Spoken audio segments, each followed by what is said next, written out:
Hello friends, मेरा नाम रंजीत है और आप सभी का मैं अपने यूट्यूब चैनल पैसे को काम पे स्वागत करता हूं। आज हम देखेंगे कि क्या ऐसे फैक्टर्स होते हैं जो गोल्ड के प्राइस को अफेक्ट करते हैं। किस फैक्टर्स के कारण गोल्ड के प्राइस ऊपर या नीचे जाते हैं।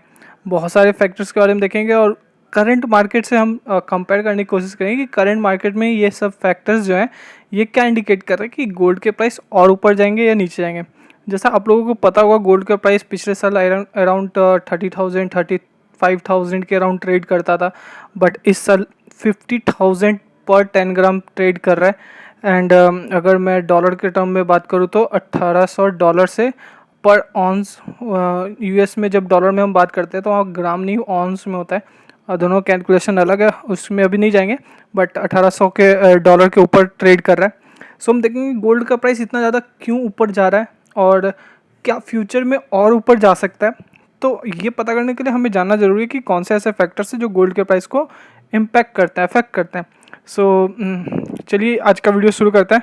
सो अगर गाइज आप इस चैनल पे फर्स्ट टाइम वीडियो देख रहे हो तो इस चैनल को जरूर सब्सक्राइब करना है। इस चैनल पे मैं finance, investment, personal finance, stock market, insurance, mutual fund से रिलेटेड वीडियोस बनाता रहता हूँ। अगर आपको कोई भी टॉपिक पे वीडियो चाहिए तो कमेंट बॉक्स में बता सकते हैं। और अगर आपको ये वीडियो अच्छा लग रहा है तो आप ज़रूर इसे लाइक करें। लाइक करने से आपका भी फ़ायदा, हमारा फ़ायदा, आपका फ़ायदा ये होता है कि जब भी आप यूट्यूब पे कोई वीडियो लाइक करते हो तो यूट्यूब एल्गोरिदम को समझ में आता है इस तरह के कंटेंट आपको अच्छा लगता है, तो आप उसको उस तरह के कंटेंट और भी सजेस्ट करते हैं और मुझे भी फ़ायदा होता है कि मैं ज़्यादा से ज़्यादा ऑडियंस तक पहुंच सकूं। सो विन विन सिचुएशन है। सो प्लीज़ मेक श्योर वो लाइक बटन थोड़ा ब्लू हो जाए, ठीक है। So thank you so much अगर आपने लाइक कर दिया तो चलिए शुरू करते हैं। एक्चुअली एज गवर्नमेंट अभी आरबीआई एसजीबी का इशू नया लाई है। मंडे 6 जुलाई से ओपन हो चुका है और ये 10 जुलाई फ्राइडे तक ओपन है। सो जो लोग भी अगर सोवरेन गोल्ड बॉन्ड में इन्वेस्ट करना चाहते हैं उनके लिए बहुत ही अच्छा ऑप्शन है एसजीबी। जो भी गोल्ड में इन्वेस्ट करना चाहते हैं तो एसजीबी एक बहुत अच्छा प्रोडक्ट है लॉन्ग टर्म इन्वेस्टमेंट के लिए, पोर्टफोलियो हेजिंग के लिए। क्योंकि गोल्ड हमें एज अ डेड इन्वेस्टमेंट मानते हैं। सो इसलिए एसजीबी में हमें इन्वेस्ट करना चाहिए। फिजिकल गोल्ड से अच्छा होता है, उसमें रिस्क कम है। इसके बारे में मैंने एक बहुत ही डिटेल वीडियो बना रखा है। उसका मैं लिंक ऊपर कार्ड में और इस वीडियो के एंड में, एंड स्क्रीन में भी डाल दूंगा और नीचे डिस्क्रिप्शन में भी डाल दूंगा। सो ये वीडियो को देखने के बाद वो वीडियो आप ज़रूर देखिएगा। उसमें मैंने एसजीबी की क्या क्या फीचर्स है, कितना इंटरेस्ट मिलेगा, कब आप सेल कर सकते हो, अगर आप सेल करने जाते हो तो क्या क्या इशू हो सकते हैं, बाई कैसे करना है। जैसे यहाँ पे प्राइस दिख रहा होगा कि अगर आप ऑफलाइन बिड करते हो, मतलब बैंक में जाके फिजिकल बॉन्ड लेके आप बाई करते हो तो 4,852 पर ग्राम आप गोल्ड बाई कर सकते हो। अगर आप ऑनलाइन डीमैट अकाउंट या फिर नेट बैंकिंग के थ्रू अपने नेट ऐप, बैंक के ऐप से अगर अप्लाई करते हो तो आपको 4,802 रुपीज़ लगेंगे पर ग्राम के। आप मिनिमम 1 ग्राम और मैक्सिमम 4 ग्राम पर पर्सन बाई कर सकते हो, ठीक है। इसमें बाकी डिटेल्स मैंने उस वीडियो में बना रखा है, आप देखिएगा। अभी हम अपने मेन टॉपिक पे आते हैं कि क्या क्या फैक्टर्स है जो गोल्ड प्राइस के इम्पैक्ट करता है। सो देखिए, गोल्ड एक कमोडिटी, एक तरह से कमोडिटी है। तो इसमें जो भी फैक्टर है मेन तो डिमांड एंड सप्लाई है कि डिमांड बढ़ेगा प्राइस बढ़ेगा, डिमांड घटेगा प्राइस घटेगा, सप्लाई बढ़ेगा प्राइस घटेगा, सप्लाई गिरेगा प्राइस बढ़ेगा। Simple price of equilibrium economics में सबने आई थिंक पढ़ा होगा ये सब, demand and supply. So no rocket science in that. आते हैं अब सप्लाई साइड में। सप्लाई साइड में गोल्ड के जो सप्लाई है दो जगह से आती है, एक माइनिंग से और एक रिसाइकलिंग ऑफ गोल्ड। माइनिंग से 74% अराउंड आता है और रिसाइकल्ड गोल्ड से 26%। ये दोनों होता है क्या, माइनिंग से आपको जैसे नाम से पता चल रहा हो कि जो भी गोल्ड माइनिंग कंपनीज है वो माइनिंग करती है, खदानों में से गोल्ड निकालती है और वो सप्लाई होता है मेन, ठीक है। दूसरा सप्लाई होता है कि जो पहले से पूर्वजों से लोगों के पास गोल्ड होता है, ज्वेलरी फॉर्म में, गोल्ड बार के फॉर्म में, उसको हम लोग रिसाइकल करते हैं, मतलब कैश के लिए बेचते हैं कई लोग। तो वो भी एक सप्लाई है कि एक तिजोरी में पड़ा हुआ था गोल्ड, किसी के घर के कोने में तिजोरी में डेड इन्वेस्टमेंट पड़ा हुआ था, वो इन्वेस्टमेंट अब मार्केट में आ गया, तो इसे भी हम सप्लाई कहते हैं, ठीक है। तो मेनली ये दो ही हैं। एक और था हेजिंग पर्पस से, तो उसको मैंने यहाँ पे काउंट नहीं किया। हेजिंग पर्पस मतलब फ्यूचर्स लोग शॉर्ट करते हैं तो उसे भी हम सप्लाई काउंट करते हैं, वो लेस देन 1% था, ठीक है। सो मैंने 24 एंड 26% यही है। अगर डिमांड साइड में बात करें तो मेन ये 4 तरह के गोल्ड के डिमांड होते हैं। इन्वेस्टमेंट पर्पस से jewellery, central bank and technology. Technology में भी बहुत सारा गोल्ड का यूज़ होता है। जैसे अगर आप कभी इलेक्ट्रॉनिक्स ये सब देखेंगे, उसमें कई सारे ऐसे पार्ट्स होते हैं जिसमें गोल्ड का यूज़ होता है। ठीक है, गोल्ड के वायर्स होते हैं और बहुत जगह होते हैं, लैपटॉप और मोबाइल में खासकर होते हैं। सो जिन लोगों को ये सब पता होगा, जो इलेक्ट्रॉनिक्स में इंजीनियर्स होंगे ये सब को, ठीक है। तो मेन जो गोल्ड का डिमांड होता है इन्वेस्टमेंट का होता है, और ये डाटा करंट का है। ये परसेंटेज जो दोनों मैंने दिखाया है, ठीक है, ये करंट जो भी मार्केट है कि Q1 का, उसका मैंने डाटा यहाँ पे दिखाया है। जैसा आप माइनिंग में भी मैंने डाटा दिखाया कि माइनिंग में 795.8 टन्स का प्रोडक्शन हुआ है जनवरी से मार्च में लेके, जो कि थोड़ा कम है पिछले क्वार्टर से और ईयर ऑन ईयर क्वार्टर से भी। उसके भी परसेंटेज मैंने यहाँ पे वर्ल्ड गोल्ड काउंसिल के वेबसाइट से निकाल कर लिखा है। ठीक है, रिसाइकल में भी देखोगे आप, डाटा थोड़ा कम है due to lockdown, coronavirus, आप लोगों को ये सब तो पता है, कॉमन है। और इन्वेस्टमेंट में अगर आप देखोगे तो 50% अभी इन्वेस्टमेंट डिमांड जो है गोल्ड का, वो इन्वेस्टमेंट से आ रहा है, गोल्ड ETF से आ रहा है। गोल्ड ETF क्या होता है? बैक होता है फिजिकल गोल्ड से। अगर आप गोल्ड ETF बाय करते हो तो जो गोल्ड ETF वाली AMC है वो बैक करती है फिजिकल गोल्ड से आपके बाइंग पोजीशन को।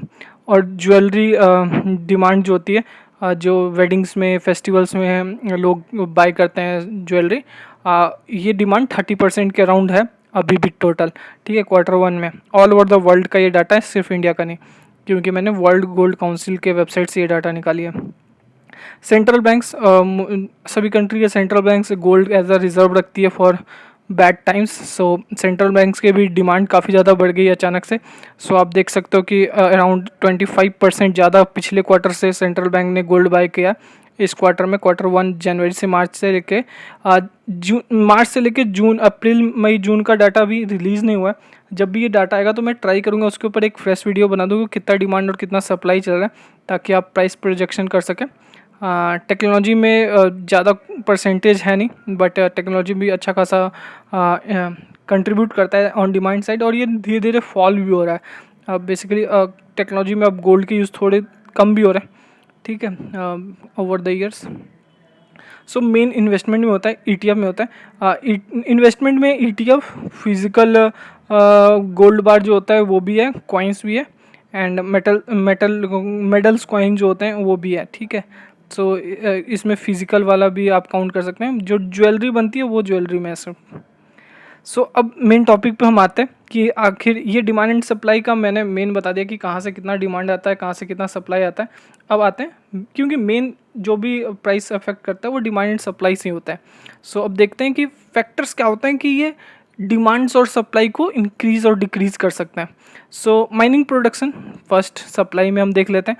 तो माइनिंग प्रोडक्शन कभी बढ़ जाता है, कभी घट जाता है ड्यू टू वेरियस रीज़न। सो लेकिन माइनिंग, गोल्ड की माइनिंग बहुत कैपिटल एक्सपेंसिव है, तो ये बहुत ही जल्दी बढ़ती नहीं है, ना बहुत जल्दी घटती है, और बहुत रिस्की बिजनेस भी है। सो इसमें ज़्यादा कुछ चेंजेस नहीं आता, एक रेंज में ही रहता है जो हमेशा अराउंड 700-800 टन्स पर क्वार्टर आता रहता है प्रोडक्शन। सो अभी करंट लॉकडाउन के हिसाब से मेरे ख्याल से आई थिंक मार्च में का डाटा काफ़ी कम गया है, 800 के नीचे है। बेसिकली हम ज़्यादातर टाइम क्वार्टर में 800 के ऊपर प्रोडक्शन होता था। सो मे बी और कम सकता है क्योंकि अप्रैल से लेके जून के महीने में काफ़ी ज़्यादा लॉकडाउन स्ट्रिक्ट थी, सप्लाई चेन बहुत ज़्यादा डिस्टर्ब था, कमर्शियल व्हीकल, डोमेस्टिक व्हीकल कुछ भी मूव नहीं ज़्यादा कर रही थी। सो लेट्स सी नया डाटा क्या आता है। रिसाइकल्ड गोल्ड, जब भी देखा जाता है कि गोल्ड की दाम बहुत ज़्यादा बढ़ जाते हैं, तो फैमिलीज़ जिनके पास गोल्ड बहुत ज़्यादा फिजिकल ज्वेलरी फॉर्म में पड़ा है तो वो रिसाइकल करते हैं और कैश लेते हैं। अगर अपने बिजनेस के लिए कोई भी पैसे की नीड होती है तो वो बेचते हैं। सो मेरे करंट सिचुएशन के हिसाब से मुझे लगता है कि धीरे धीरे हो सकता है कुछ लोग गोल्ड सेल करने जाए, खासकर जिनकी नौकरियां चली गई है, जिनके बिजनेसेस अच्छे नहीं चल रहे हैं, उनको पैसे की ज़रूरत पड़ेगी। तो आजकल गोल्ड लोन का जो फैसिलिटी है ना, इसके कारण गोल्ड की ये जो सप्लाई है ना, ये रिसाइकल्ड फॉर्म में ये बहुत कम गई है। क्योंकि लोग क्या करते हैं कि यार गोल्ड बेचने, क्योंकि इमोशनली अटैच होते हैं लोग गोल्ड से, जिनके होता है कि इंडिया में खासकर ये होता है कि एक मतलब मम्मी पापा से बच्चों को, उसके बच्चों को ऐसे गोल्ड ट्रांसफ़र होते रहती है गोल्ड ज्वेलरी, तो वो लोग बेचते नहीं हैं पूर्वजों की ज्वेलरी, और जनरली गोल्ड लोन ले लेते हैं सर्वाइव करने के लिए। सो ये सप्लाई इंडिया में बहुत ही कम रहता है। और इंडिया सेकंड लार्जेस्ट कंज्यूमर है as a jewellery for gold, और America as a investment purpose ETF में लार्जेस्ट है। ठीक है, तो डिमांड के साइज में इंडिया कंजम्पशन में लार्जेस्ट है और अमेरिका इन्वेस्टमेंट में, खासकर नॉर्थ अमेरिका पूरा, एंड यूरोप सेकंड है, एंड चाइना सबसे लार्जेस्ट है कंजम्पशन में। चाइना और इंडिया दोनों बहुत ज़्यादा कंज्यूम करता है गोल्ड। यहाँ ट्रेडिशन और कल्चर के हिसाब से बहुत ज़्यादा हम लोग कंज्यूम करते हैं। सो रिसाइकल्ड में थोड़ा सप्लाई आ सकता है, बट बहुत ज़्यादा सप्लाई की मुझे उम्मीद नहीं लग रही है due to gold loan. Gold loan के बिजनेस बहुत अच्छे चल सकते हैं, बट सप्लाई नहीं। कंजम्पशन अभी लॉकडाउन जब से चल रहा है, शादियाँ हो नहीं रही है, तो ज्वेलरी एज अ शादियों में बहुत ज़्यादा यूज़ होता था, बाई किया जाता था, तो वो अभी डाउन है। प्लस फेस्टिवल सीज़न अभी आएंगे तो हो सकता है कंज्यूमशन थोड़ा बढ़े, और अनलॉक की प्रोसेस भी स्टार्ट हो गई है तो मे बी बढ़े। सो 77% सेफ्टी फॉर इन्वेस्टमेंट मानते हैं इंडिया में कंजम्पशन के लिए। इंडिया में कल्चर है, गोल्ड बाई करते हैं, सो फिजिकल कंजम्पशन बहुत होती है इंडिया में गोल्ड की। प्रोटेक्शन अगेंस्ट वॉलीटिलिटी, जब भी मार्केट में, स्टॉक मार्केट में खासकर वॉलीटिलिटी होती है या इकोनॉमी में वॉलीटिलिटी होती है, अनसर्टेनिटी होती है कि आगे क्या होगा, जैसे अभी करंट सिचुएशन में है कि कोविड-19 के कारण लोग लॉकडाउन हो गए थे, सब कुछ कंट्रीज़ लॉकडाउन हो गई थी, उनके बिजनेसेस नहीं हो रहे थे। सो अनसर्टेनिटी बहुत बढ़ गई थी और मार्केट में, स्टॉक मार्केट में वॉलीटिलिटी बढ़ गई थी। इंडिया विक्स जो है, जिन लोगों को पता है स्टॉक मार्केट में जो ट्रेड करते हैं, इंडिया विक्स जो है बहुत ज़्यादा बढ़ गया था। सो वॉलीटिलिटी के अगेंस्ट प्रोटेक्शन अगर किसी को चाहिए होती है कि किसी का मान लो 1 लाख रुपया, 10 लाख रुपया, 1 करोड़ लगा इक्विटी में, तो वो कुछ पोर्शन अपना 10-20% गोल्ड में डालता है ताकि उसे प्रोटेक्शन मिले इस तरह की वॉलीटिलिटी से, क्योंकि जब भी अनसर्टेनिटी आएगी गोल्ड के प्राइस बढ़ते हैं। So volatility is positive for market gold. So current में भी वॉलीटिलिटी थोड़ा अभी भी बनी हुई है क्योंकि वैक्सीन नहीं है। गोल्ड एंड इन्फ्लेशन का हमेशा मतलब डायरेक्ट रिलेशन बोल सकते हो। जब भी इन्फ्लेशन बढ़ेगी तो कमोडिटीज़ के प्राइस बढ़ते हैं, तो गोल्ड भी एक तरह से कमोडिटी में मान सकते हैं, तो गोल्ड के भी प्राइस बढ़ते हैं। ठीक है, तो जब जब इन्फ्लेशन बढ़ेगा गोल्ड का भी प्राइस बढ़ेगा। करेंटली लास्ट क्वार्टर हम लोग मार्च तक 7% के आसपास इन्फ्लेशन रेट था इंडिया का, अभी 5.84 है, क्योंकि लॉकडाउन के कारण अचानक से बिल्कुल कंजम्पशन थोड़ा रुक सा गया था। सो इन्फ्लेशन थोड़ा कंट्रोल में अभी कह सकते हैं, बट मे बी इन्फ्लेशन जैसे जैसे अनलॉक हो बढ़ सकता है। सो अगर इन्फ्लेशन बढ़ेगा तो वो भी सपोर्ट करेगा गोल्ड प्राइस पे। अभी कह सकते हैं ये पॉइंट निगेटिव है गोल्ड प्राइस के लिए, क्योंकि लॉकडाउन के कारण इन्फ्लेशन थोड़ा डाउन है। इंटरेस्ट रेट जब जब देखा गया कि डाउन जाता है, कम करते हैं आरबीआई और फेड और जो भी सेंट्रल बैंक्स हैं, तब तक गोल्ड के प्राइस बढ़ते हैं। ठीक है, तो जब जब इंटरेस्ट रेट घटेगा गोल्ड के प्राइस बढ़ेगा। और करेंटली आप लोगों को पता होगा यूएस में almost negative, zero interest rate है, निगेटिव में तो अभी नहीं गया, ज़ीरो इंटरेस्ट रेट है। एंड इंडिया में भी अभी काफ़ी ज़्यादा इंटरेस्ट रेट घटाया गया, इमरजेंसी रेट कट्स भी हो चुके हैं 2 बार। सो इंटरेस्ट रेट कह सकते हैं एक पॉजिटिव फैक्टर अभी सपोर्ट कर रहा है गोल्ड के प्राइस को। गुड मॉनसून, जब जब देखा गया है, खास ये इंडिया का फैक्टर है बेसिकली, जब जब इंडिया में अच्छा मानसून देखा होता है तो कंजम्पशन ऑफ गोल्ड इंक्रीज़ हो जाता है, क्योंकि इंडिया में 60% गोल्ड का कंजम्पशन रूरल सेगमेंट से आता है। जो लोग किसान हैं जो खेती करते हैं, जब उनकी खेती अच्छी होती है तो वो लोग गोल्ड खरीदते हैं। सो इस बार मैंने आईएमडी का डाटा सर्च किया तो आईएमडी के अनुसार नॉर्मल रहेगा मानसून, ना ही ज़्यादा ना ही कम, 96 to 104% के अराउंड मानसून रहने की उम्मीद है। सो कह सकते हैं कि ये पॉजिटिव साइन है फॉर गोल्ड कि अगर मानसून अच्छा होता है। और रूरल कंजम्पशन देखा जाए तो काफ़ी अच्छा सेंटीमेंट चल रहा है अभी मार्केट में। लोग, माइग्रेंट वर्कर्स जो शहर में रहते थे वो अभी गांव जा चुके हैं, वहाँ पे उनके लिए कोई रास्ता नहीं खेती के अलावा, और जो भी बिजनेसेस है रूरल सेगमेंट में अभी अच्छा चल रहा है in comparison to urban segment. So कह सकते हैं कि इस बार कंजम्पशन रूरल सेगमेंट से आ सकता है। ठीक है, तो ये एक पॉजिटिव साइन है गोल्ड प्राइस के लिए। वीकनेस इन यूएस डॉलर, जब जब यूएस डॉलर में वीकनेस होता है तब तब गोल्ड के प्राइस राइज करते हैं, जब जब गोल्ड के यूएस डॉलर स्ट्रांग होता है तो गोल्ड के प्राइस फॉल करते हैं। सो इन्वर्स रिलेशनशिप है। करेंटली अगर मैं बताऊं तो यूएस डॉलर इंडेक्स जो कि डॉलर का स्ट्रेंथ बताता है, वो अभी 97 के बिलो में ट्रेड कर रहा है और इसका 52 वीक लो 94.65 है। तो and upper range I think 102 around है, सो कह सकते हैं मिड में। लेकिन मुझे लगता है पर्सनली कि डॉलर थोड़ा सा और वीक हो सकता है, अगर क्योंकि वहाँ पे बहुत ज़्यादा अभी गवर्नमेंट लोन ले रही है, स्टिमुलस पैकेज दे रही है, तो प्रिंट मनी कर रही है, तो इन सब से होते हैं करेंसीज थोड़े डाउन होते हैं। सो अगर डॉलर डाउन होता है तो गोल्ड का प्राइस स्ट्रेंथ देगा।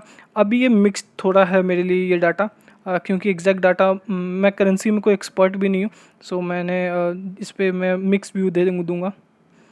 And impact on rupee dollar equation, rupees अगर जब भी डॉलर के अगेंस्ट वीक होगा, ठीक है, तब तक गोल्ड के प्राइस बढ़ते हैं, और जब जब स्ट्रांग होगा गोल्ड के प्राइस घटेंगे। सो करेंटली अभी रुपीज़ 74 to 77 डॉलर पर डॉलर चल रहा है। सो कह सकते हैं थोड़ा वीक है, पहले 70 के अराउंड चलता था, अभी 77 पहुंच चुका है। सो थोड़ा वीक है, बीच में अभी 77 से 74 तक आ गया।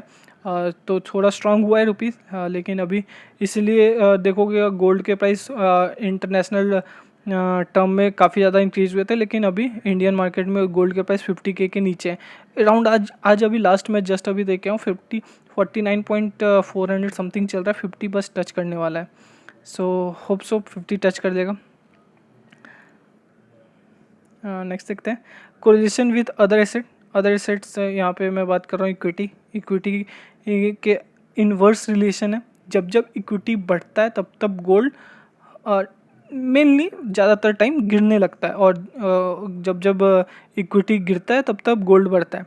सो अभी करेंटली देखा जाए तो मार्केट डाउन गया था मार्च में, बट वहाँ से अगर देखा जाए तो एक अच्छी खासी रैली थी।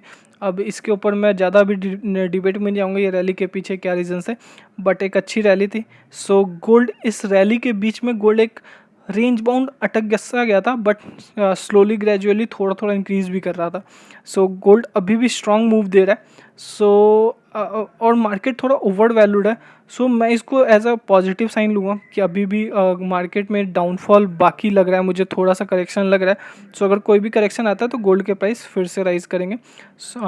बॉन्ड्स और गोल्ड दोनों जब फॉल करने लगते हैं तो गोल्ड के प्राइस बढ़ते हैं। सो इसको भी मैं as a positive for gold लूँगा।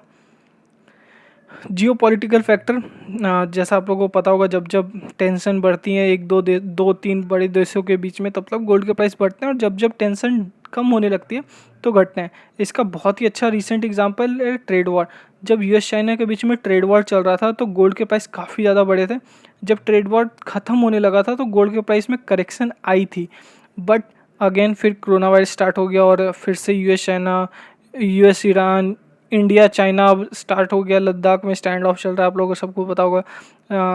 यूएस और नॉर्थ कोरिया के बीच में काफ़ी ज़्यादा टेंशन है। यूएस ने काफ़ी ट्राई किया नॉर्थ कोरिया के साथ बातचीत करने के लिए, बट अब वो बातचीत ख़त्म है समझो, मतलब कुछ भी ऐसा पॉजिटिव दिख नहीं रहा है उस सीन में।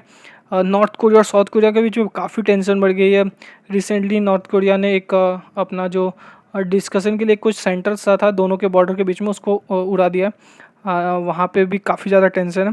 चाइना और जापान के बीच में थोड़ा टेंशन है, ज़्यादा नहीं कह सकते, बट थोड़ा सा टेंशन इंक्रीज़ हो गया एक आइलैंड को लेके। इसी के लिए यूएस ने अपने 2 वॉरशिप साउथ चाइना सी में भेजे हैं फॉर मिलिट्री ड्रिल जो बोलते हैं। अभी ऐसा कुछ टेंशन वॉर जैसा तो नहीं है, बट क्योंकि यूएस ने प्रॉमिस किया है जापान को हमेशा, जब एटॉमिक बम गिरा था नागासाकी और हिरोशिमा पे, तो कि आपको जब भी आपको कोई भी मिलिट्री सपोर्ट चाहिए होगा तो हम देंगे। यूएस ने ये प्रॉमिस किया था। सो उसी को निभाते हुए यूएस यहाँ पे सपोर्ट करने के लिए अपने वॉरशिप भेजे हैं। सो ये जियोपॉलिटिकल फैक्टर गोल्ड के लिए पॉजिटिव है। फ्यूचर गोल्ड डिमांड, फ्यूचर में गोल्ड के डिमांड कैसे होंगे? तो फ्यूचर में गोल्ड का डिमांड अगर मैं बताऊं तो अगर जैसे जैसे अनलॉक स्टार्ट होंगे तो मुझे ऐसा लगता है कि गोल्ड के प्राइस धीरे धीरे इंक्रीज़ होंगे। गोल्ड के डिमांड जो है वो बढ़ेंगे, क्योंकि शादियाँ जो पेंडिंग्स है वो शादी लोग करेंगे तो उसके लिए ज्वेलरी उनको चाहिए होगा। प्लस फेस्टिवल सीज़न इंडिया में आने वाली है, सो उसमें भी गोल्ड का डिमांड इंक्रीज़ होने वाला है। सो ये भी एक पॉजिटिव फैक्टर है। सो मोटा मोटी ओवरऑल हमने जैसे देखा कि काफ़ी सारे पॉजिटिव फैक्टर हैं सो मुझे लगता है कि गोल्ड का प्राइस अराउंड दिवाली तक अगर सब कुछ सही रहा, कोई भी वैक्सीन नहीं आती है एंड यूएस चाइना और इन सब कंट्रीज़ के बीच में एक थोड़ा टेंशन बना रहता है, तो गोल्ड ईजिली अराउंड 60-100 पर 10 ग्राम जा सकता है। वैसे अगर मैं बताऊं डॉलर टर्म में, तो I think bank of America या किसी एक फॉरेन बैंक ने गोल्ड का टारगेट दिया है 3000 फॉर नेक्स्ट 18 मंथ। $3000 पर ऑन्स इन नेक्स्ट 18 मंथ का टारगेट है उनका। एंड आई थिंक गोल्डमैन सैक्स का था $2000 टिल दिवाली और नेक्स्ट ईयर था शायद, एंड $80,000 इन रुपीज़ टर्म दिया था एक ब्रोकर्स ने, बैंक्स ने भी दिया था शायद। सो नेक्स्ट ईयर दिवाली तक का 80,000 का भी टारगेट कई लोगों ने दिया हुआ है। सो कह सकते हो कि गोल्ड एक एज अ इन्वेस्टमेंट अभी भी अच्छा लग रहा है, अट्रैक्टिव लग रहा है एट करेंट प्राइस भी। सो अगर आपको इंटरेस्ट है गोल्ड में इन्वेस्ट करने के लिए, तो मैं तो कहूँगा कि आप इन्वेस्ट करो, बिकॉज प्राइसेस थोड़ा हाई है, लिटिल बिट हाई। सो आपको थोड़ा कम इन्वेस्ट करना चाहिए, not aggressively like 15-20% portfolio size का अभी नहीं इन्वेस्ट करना चाहिए। 5%, 4%, अराउंड 10% आपको धीरे धीरे ओवर द टाइम एक्यूमुलेट करना चाहिए गोल्ड। SGB एक बहुत ही अच्छा ऑप्शन है, इसके ऊपर मैंने डिटेल वीडियो बना रखा है, आप वो इस वीडियो के बाद ज़रूर देखिएगा कि SGB के क्या क्या बेनिफिट्स हैं। आप इकोनॉमी के लिए भी भला करेंगे अगर आप SGB के थ्रू इन्वेस्ट करते हैं। किसी और फॉर्म में अगर जब आप इन्वेस्ट करते हैं तो वहाँ पे इकोनॉमी के लिए वो नुकसान है, अगर आप SGB के थ्रू करते हैं तो वो फ़ायदा है। सो आप SGB के थ्रू इन्वेस्ट कीजिए। अगर आपको कन्फ्यूज़न है कि मुझे कितना इन्वेस्ट करना चाहिए, कैसे करना चाहिए, क्योंकि ज़रूरी नहीं है SGB के थ्रू ही करें, SGB के कुछ डिमेरिट्स हैं, मैंने उस वीडियो के लास्ट में भी बताया हुआ है क्या डिमेरिट है, सेलिंग के टाइम आपको कैसे प्राइस नहीं मिलती अच्छी। सो अगर आपको लगता है कि नहीं मुझे 2-3 महीने के लिए इन्वेस्ट करना है, तो ETF ऑप्शन है, डिजिटल गोल्ड्स अवेलेबल हैं। जैसे मैं मोतीलाल ओसवाल में काम करता हूँ, तो हमारे मोतीलाल ओसवाल में मी गोल्ड करके एक प्रोडक्ट है, पेटीएम गोल्ड, गूगल पे गोल्ड, बहुत सारे गोल्ड आ गए। सो इन सब के क्या फीचर्स हैं अगर आप जानना चाहते हो, तो या तो मुझे आप कॉल कर सकते हो या मुझे सोशल मीडिया पे कहीं पे मैसेज करके आप पूछ सकते हो। अगर आप कंफ्यूज हो कि मुझे शॉर्ट टर्म के लिए इन्वेस्ट करना है तो मैं कहाँ करूँ, वेरी शॉर्ट टर्म के लिए। गोल्ड फ्यूचर्स भी है, बट वो एक अलग डेरिवेटिव है, वो रिस्की है। डेरिवेटिव के भी ऊपर भी मैं एक वीडियो बनाऊँगा जल्दी। So thank you so much guys for watching this video. अगर ये वीडियो आपको अच्छा लगा हो, आपको लगा हो कि ये इन्फॉर्मेशन काफ़ी अच्छा है, मैंने काफ़ी मेहनत करके रिसर्च करके ये डाटा निकाले हैं आपके लिए। सो आप प्लीज़ लाइक बटन हिट करना मत भूलिएगा, आपका भी फ़ायदा है, मेरा भी फ़ायदा है। और अगर आपको लेटेस्ट मार्केट से रिलेटेड न्यूज़ चाहिए होंगे, अपडेट्स चाहिए होंगे स्टॉक मार्केट से रिलेटेड खासकर, सो आप मुझे टेलीग्राम चैनल पे, टेलीग्राम ग्रुप पे ज्वाइन कर सकते हो। इसका लिंक मैं डिस्क्रिप्शन में डाल दूँगा, या फिर आप टेलीग्राम ऐप पे पैसे को काम पे लगाओ सर्च करोगे मिल जाऊँगा। आप मुझे इन सोशल मीडियाज़ पे भी फॉलो कर सकते हो। अगर आप इस चैनल पे नए हो तो सब्सक्राइब जरूर कीजिएगा। अगर आपको ज़ीरोधा में डीमैट अकाउंट खुलाना है, अगर आपको स्टॉक मार्केट में ट्रेडिंग करनी है, इन्वेस्टिंग करनी है, आप स्टार्ट करना चाहते हो, तो आप ज़ीरोधा में डीमैट अकाउंट खुला के या मोतीलाल ओसवाल में डीमैट खुलवा के कर सकते हो। ज़ीरोधा का लिंक मैंने नीचे डिस्क्रिप्शन में दे दिया है। मोतीलाल ओसवाल में खुलवाने के लिए आप मुझे कॉल कर सकते हो, हम कॉल पे बात करके उस पर डीमैट अकाउंट में क्या क्या डॉक्यूमेंट्स चाहिए मैं बता दूंगा, आप उससे खोल सकते हो। ठीक है, so bye bye guys, signing of.